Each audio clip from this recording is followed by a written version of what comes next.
امام زین العابدین علیہ السلام نے کربلا، کوفہ اور شام سے قافلہ آل محمد کی واپسی پر مدینہ منورہ کے باہر خیمے نصب کروائے۔ حالت بیماری کے باوجود بھی آپ ہی قافلہ کے سردار تھے۔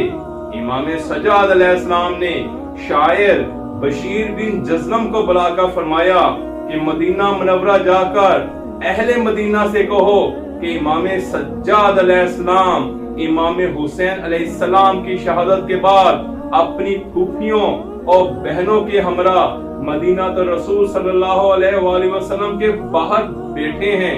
یہ سن کر شاعر بشیر بن جزلم گھوڑے پر سوار ہو کر گھوڑا دڑاتا ہوا مدینہ میں داخل ہوا۔ جب بشیر بن جزلم مسجد نبوی کے قریب پہنچا تو اس نے بلند آواز سے گریہ بقا کرتے ہوئے یہ اشعار پڑھے: یا اہل یثرب لا مقام لکم بیہا قاتل الحسین فاطمعی مداد۔ اہل مدینہ، شہادت حسین علیہ السلام کے بعد میرے ساتھ لگاتار آنسو بہاؤ۔ الجسم منہ بکربلاء مزرج، ان کا جسم کربلا میں خون سے لتھڑا ہوا ہے۔ والرأس منہ علی القناۃ یداد، اور ان کے سر کو نوکے نیزہ پر پھرایا گیا۔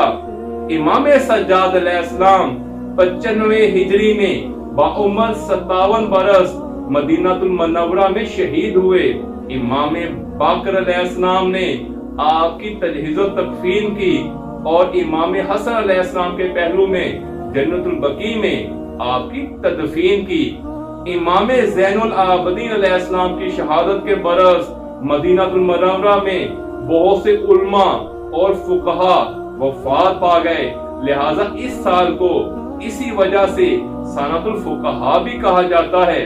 امام سجاد علیہ السلام کی شہادت کے بعد تیسرے روز آپ کی ناکہ اونٹنی آپ سے انتہائی زیادہ مانوس تھی، لہذا شہادت کے تیسرے روز وہ آپ کی قبر مبارک پر منہ رکھ کر وفات پا گئی۔